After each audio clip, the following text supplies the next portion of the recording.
इसकी जो डेफिनेशन है वो ये है कि pair of two numbers in which order of number is not invertible. Pair of two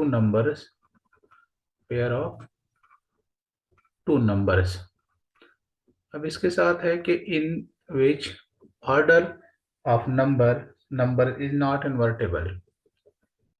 इसका मतलब ये है, एक हम ऑर्डर पेयर लेते हैं ए बी, एक ऑर्डर पेयर है ए बी।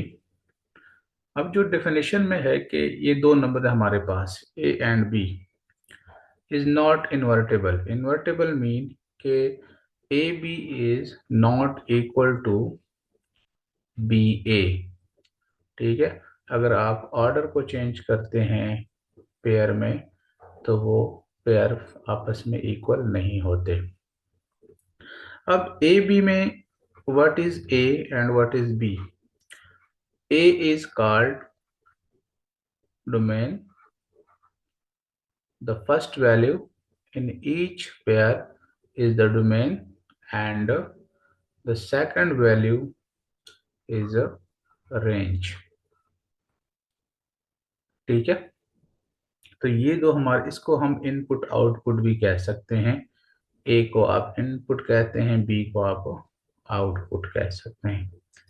ठीक है, तो ये बेसिक जो ऑर्डर पेयर की डेफिनेशन है।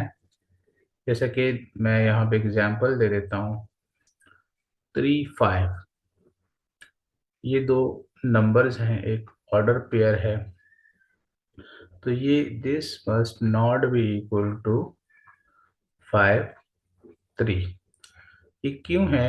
क्योंकि लेफ्ट साइड पे जो आपके पास डोमेन है वो 3 है और रेंज 5 है, जबकि राइट साइड पे डोमेन आपका 5 हो जाएगा और रेंज जो है वो 3 है। तो इस वजह से ये दोनों ऑर्डर पेयर आपस में इक्वल नहीं होते। इसी तरह कार्टेशियन प्रोडक्ट है।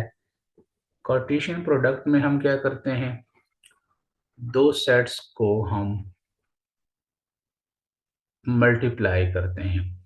कार्टेशियन प्रोडक्ट में क्या करते हैं, दो सेट्स को हम मल्टीप्लाई करते हैं, लेकिन यहाँ पे मल्टीप्लिकेशन ऑर्डर पेयर में हम करते हैं। जैसे कि दो सेट्स हम लेते हैं, एक ए बी लेते हैं और दूसरा क्या है, सेट बी है, वो हम लेते हैं सी एंड डी। तो how to find the Cartesian product between A and B? तो यहाँ पे हम क्या करेंगे, ये दो सेट्स हैं A B and C D. Cartesian product में हमारे पास ऑर्डर पेयर में इनकी मल्टीप्लिकेशन होती है। जैसे कि पहले जो फर्स्ट एलिमेंट है सेट ए का, उसका सी और डी के साथ ऑर्डर पेयर बनाते हैं। ठीक है, सिमिलरली फिर सेकंड जो हमारे पास एलिमेंट है ए का बी, उसका भी हम सी और डी के साथ पेयर बनाते हैं, B C and B D. तो ये हमारे पास दो सेट्स की का कार्टेशियन प्रोडक्ट है। और इसमें जो ऑर्डर पेयर होते हैं, इस ये बेसिकली हमारे पास एलिमेंट्स होते हैं, जो ए सी है, ए डी है, बी सी, ये elements of set A cross B, इसको हम क्या कहते हैं, ऑर्डर पेयर। तो इसके अलावा सबसेट्स कितने बन सकते हैं, यहाँ पे एक फार्मूला है हमारे पास कि इसके कितने सबसेट्स बन सकते हैं। तो सबसेट्स के लिए फार्मूला है 2 पावर n टाइम ए क्रॉस बी।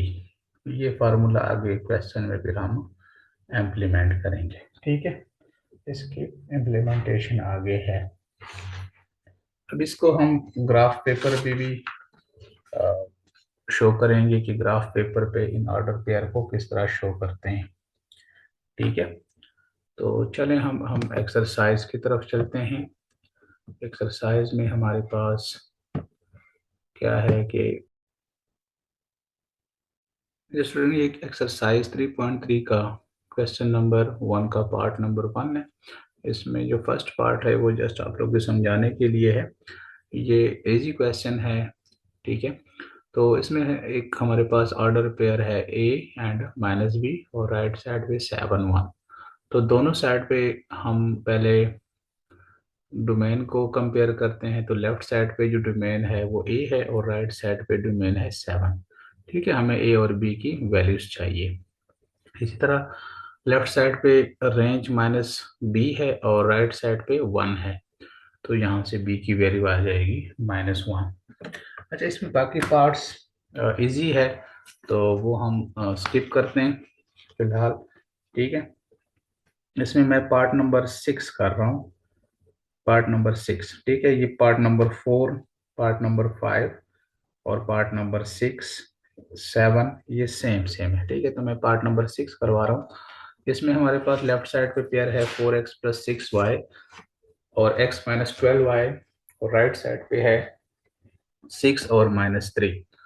तो दोनों साइड पे हमें x और y की वैल्यूज चाहिए। डोमेन्स को पहले हम कंपेयर करते हैं। तो लेफ्ट साइड पे है 4x + 6y और राइट साइड पे है पेयर में जो डोमेन है वो 6 है। तो 4x + 6y = 6।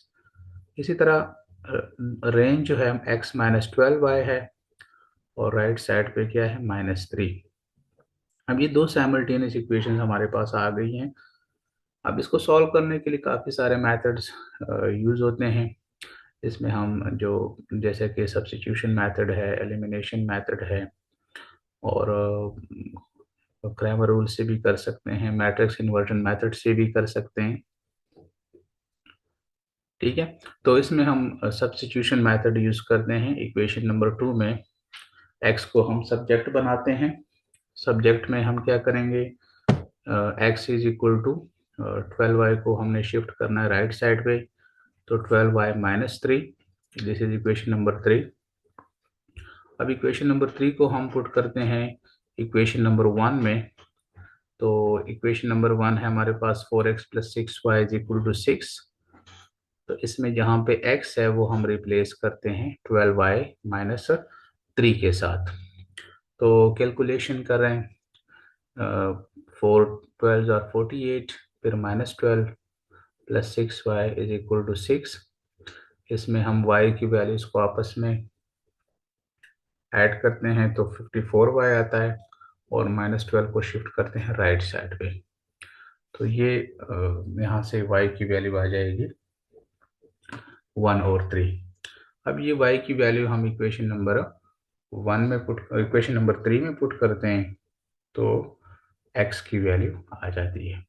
ठीक है, ये हम इसको पार्टीशन कर लेते हैं ताकि ये डिफरेंट स्लाइड हो। ठीक है, ये हमारे पास क्वेश्चन नंबर 1 के पार्ट नंबर 1 भी है और पार्ट नंबर 6 भी है। तो इसमें अगर आप लोग कहते हैं, समझते हैं कि एक और कोई और पार्ट भी कर लें तो वो काइंडली आप लोग कमेंट्स बॉक्स में आप पूछ सकते हैं।